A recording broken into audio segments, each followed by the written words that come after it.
Hello. It is Dr. Chris Raquel. I am back again with a video for today. I hope you are doing amazing. Today is day 9 of our 21 days of change. Please like, comment, and subscribe.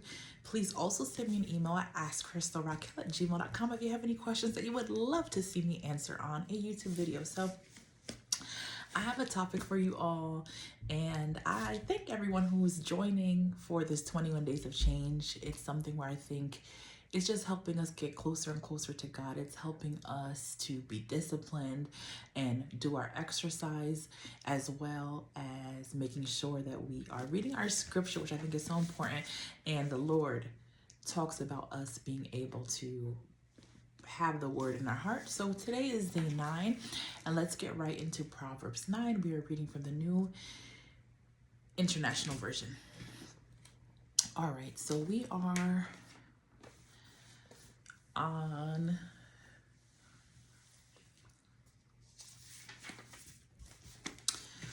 chapter 9.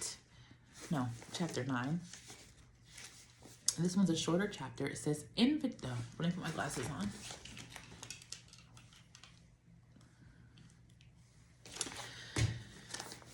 Invitations of wisdom and folly. Wisdom has built her house. She has honed out its 7 pillars. She has prepared her meat and mixed her wine. She has also set her table. So just imagine there's like a nice presentation of meat, food. It's right in front of you. She has sent out her maids, and she calls from the highest point of the city. Let all who are simple come in here.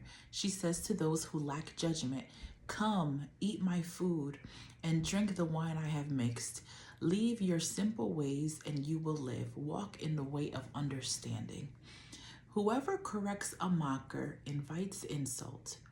Whoever rebukes a wicked man incurs abuse. Do not rebuke a mocker, or he will hate you. Rebuke a wise man, and he will love you. Instruct a wise man, and he will be wiser still. I always like that scripture. Teach a righteous man, and he will add to his learning. So that first part was about presentation. It was about looking and seeing, wow, this is all set before you. Wisdom is there. Wisdom is available for all who are seeking it, and it's ready in a wonderful spread, like a buffet spread. And then it talks about, I'm sure you've seen, right? When you try to correct people who are foolish, or you try to correct people who you deem maybe doing something silly, you will see that they usually will mock you, or they'll have something negative to say, or they're usually not very humble with what they're doing wrong. So even if you're correcting somebody in love, you can kind of see how they react to you based on how you know them to be. Do you know them to be someone who is wise? Do you know them to be someone who is foolish? So honestly, I can't necessarily tell you, but I personally think sometimes people who are foolish, you're best to just leave them alone, right? Rather than trying to help them, because they're not going to listen to you. They're gonna be upset at you. And it talks about how people who are wise, you correct them, you'll usually find some humility there. They'll be like, oh, well, thank you. Or they're going to get smarter, wiser, just because they're going to follow. They will use wisdom. That's what you'll see. There's a lot of people who need to experience something before they learn. If you're wise, you can look at situations, you'll look at people's circumstance, and you can learn from that. You won't have to experience it yourself. And then we'll continue. So that was about the first half. That was from verses 1 through 9. And then from verses 10 through 18, the fear of the Lord is the beginning of wisdom, and knowledge of the Holy One is understanding. For through me, your days will be many, and years will be added to your life. If you are wise, your wisdom will reward you. If you are a mocker, you alone will suffer. So I love how in these scriptures, in these chapters, it always talks about the fear of the Lord, and that is the beginning of wisdom. You have to fear God. You have to understand that your life is not your own. God is using you as his vessel. You cannot go through life thinking that you can do anything you want to do. You have to first fear him and follow what's in his word.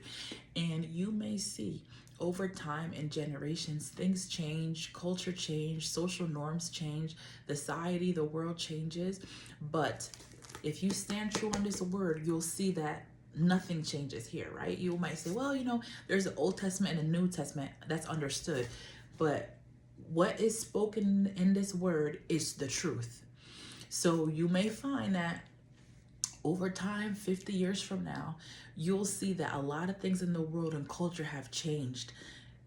And the way the culture is changing, based on what I'm seeing, is getting further and further from what is spoken about here, right? So there may come a point in time where this Bible is going to be looked at as something that's so odd, so crazy, so against the norm, so ridiculous from the point of view of the culture. So this word is the truth.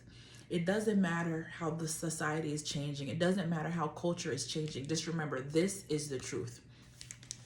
And as we continue, so we're ending here with, well, I love the part how it said, if you are wise, your wisdom will reward you. If you are a mocker, you alone will suffer. And then let's go here. The woman folly is loud. She is undisciplined and without knowledge. Some people who, how sometimes how you hear people say, wow, you're just loud and wrong, right? So that's what folly is. You might find people that and even in our society, you'll see sometimes the wrongest people are loud, right? And or the most wrong people, or I don't know what the word is at this point, but you get what I'm saying. And it says she sits at the door of her house on a seat at the highest point of the city. So she's elevated up high, calling out to those who pass by, who go straight on their way. This is what she's saying now. Let all who are simple come in here. She says to those who lack judgment, stolen water is sweet. Food eaten in secret is delicious.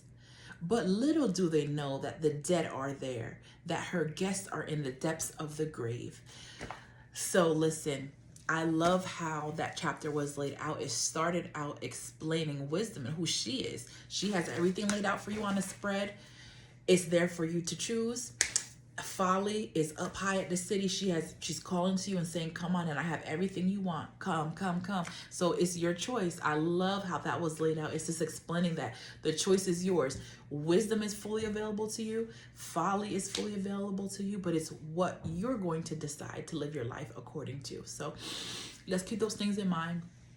God really wants to be able to use us, and I love how the scripture at the beginning of that chapter 9 talked about how we have to live our lives according to God. But that first scripture talked about how you can get wisdom, but you gotta trust in God and fear Him. Fearing God is the beginning of you getting that wisdom.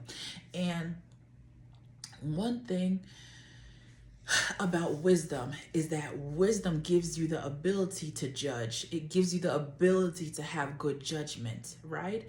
God has called us to use our brains, use our mind, use what we've learned from the scripture, and God knows everybody's heart, right? He knows everybody's heart. You may have a wonderful heart for people. I may have a wonderful heart for people, but God is causing us to use wisdom with that heart, right? We don't know the heart of others, so we have to understand. Even we don't know our own hearts according to the Bible. I don't know which scripture. I'll try to remember and put that in the description, but our own hearts are deceitful. Only God knows our hearts. So if you know you care for people, if you know you want to do certain things, that's wonderful. Have wisdom in everything that you do, right? There's a lot of people. I don't know if it was half and half for that chapter. That was folly versus, well, there was more written about wisdom.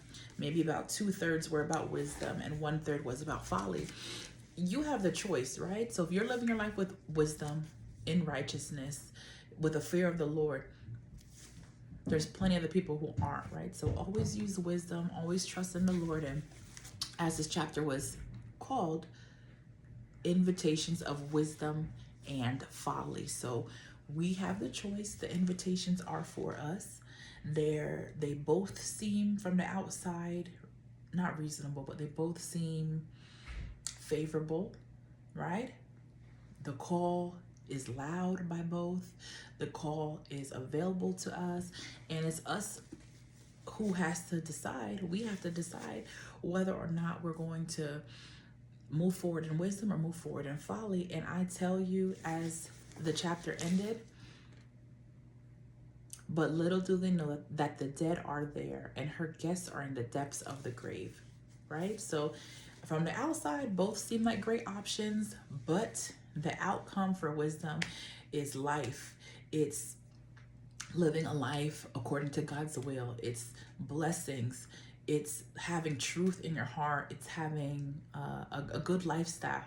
And in the end, the outcome of folly is the complete opposite. The outcome is death, literally and figuratively. So let me know what you all think about this particular chapter as I continue to go on into our 21 days of change. But we are going through 31 to get to that Proverbs 31 chapter that a lot of us love, a lot of men love, and a lot of women love. So let me know what you think down below, and I'll be back again with another video. Bye.